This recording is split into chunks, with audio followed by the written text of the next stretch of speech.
Hey y'all, welcome back to Homestead in the City. I'm Zach, and today we're going on a short garden tour. So we're starting off today in the mulch delivery area up front. And if you've been with us for a while, you remember at our old garden, at the old house, we got a ChipDrop delivery, and it was almost an emergency situation. We had to call April in. We put a ton of work in getting it moved because we did have a car blocked into the driveway. But at this house, we decided to have a dedicated mulch delivery area in the front yard so that when the ChipDrop drivers come, they can just dump it there and then we can move it at our leisure. Now, about 7 truckloads later, getting a huge pile of mulch is not a big deal anymore. So much so that last Friday we actually got a delivery and I didn't even notice it because I didn't check my emails, and I even walked around the front yard and didn't notice a truckload of mulch. And that's because that's what we have everywhere right now. So at this house so far, I think we've had about 7 ChipDrop deliveries, right around there.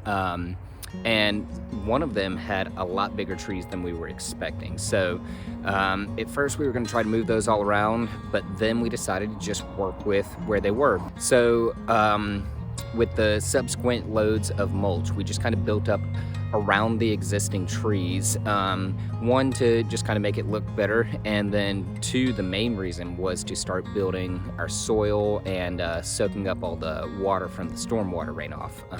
You may have heard us say a few times on here, we want to build soil, manage water, and foster community. So that knocked out 2 of those because we are at the top of a hill, and we have some flooding issues in our neighborhood when there are big storms. So we're trying to do our part to kind of mitigate that and give a good example to others on maybe some things that they can do to help.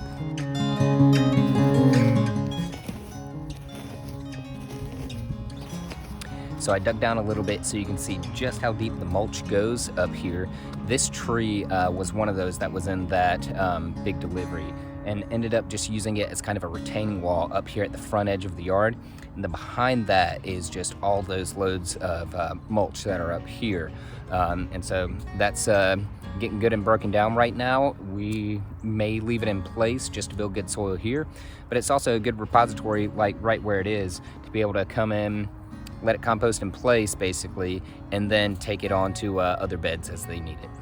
And of course we did build a few small beds out of pallets. We don't have too much in them now because again, we're mostly building structure and soil right now in this first year.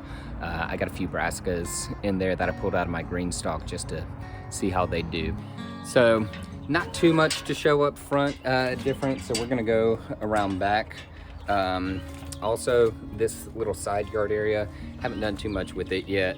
Mostly just try to get stuff to grow in it to prevent erosion. And I don't know if we'll get to planting it this spring or if that'll be more of a fall project. All right, we're in the backyard now by one of the newest additions. That's the second frog pond. And this used to just be, a couple weeks ago, a hole that Percy dug. Now, we've mentioned before that Percy loves to dig in the yard, but he's pretty good at not digging where he's not supposed to. So we strategically let him dig in certain areas where we wanted more of a retention pond-like effect. This one got so deep that I ended up just cleaning it up a little bit and getting a pond liner from Amazon. Just put that down, and then got a little fountain pump from Amazon also, and just put a few different things around it, and we've already seen a frog in it within a couple of days. And this is now going to be just one part of a 3-part connected rain catchment system. So we'll see the rest of that right now. All right, and of course now we are at the frog fountain pond. It's pretty empty right now, but one thing I have worked on recently is the outlet valve. There was a pipe coming out of it and down at the bottom of the fountain. So what I did was just get a few pieces to be able to run a hose from this downhill to that second frog pond so that I can use this to kind of fill it, and then eventually what we're going to do is have a pump that goes from that bottom pond all the way back to the top of the system, which is our rain barrel. So this is our rain barrel. Right now I have hose running from it to the fountain pond.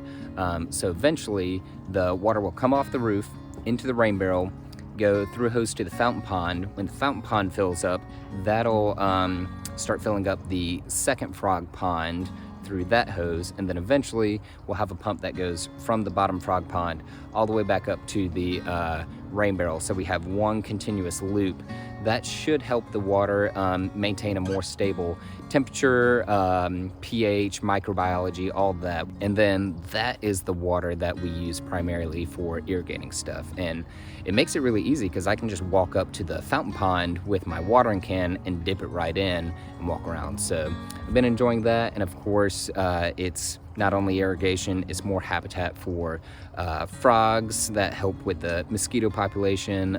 Birds love to come.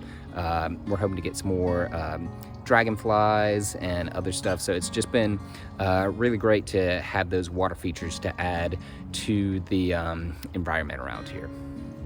This pile of junk doesn't look like too much right now, but it's where we had a lot of leftover bricks from the house that were sitting in the yard, and so I decided to use them to outline our future greenhouse areas. All right, now this is the area that we had been calling the food forest, but I think it's really going to be more of an orchard. It's going to be a little bit more manicured and maintained. There will be a lot of fruit trees and bushes packed tightly in here, but these are going to be the neater rows, and then the food forest area I think will be more of the wild area closer to the edges and where the chickens are going to be.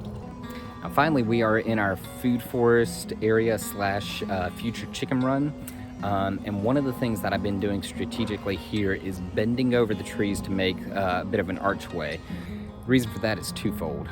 First off, we're right under some power lines, and our power company is notorious for butchering their maintenance jobs and having just no regard for the people who live around them. They just come in, butcher the trees, leave everything laying around, and don't really seem to care if they cause any damage. And of course, the second reason is predator protection. We do have a lot of hawks around here, and so we just want to give that extra layer of protection to the chickens once they get here, and it's just kind of a nice little shaded green area under there now. So that's all I got for today. We are actually looking forward to spring this year when we'll actually have stuff growing to show off to you. But until then, see you in the next video.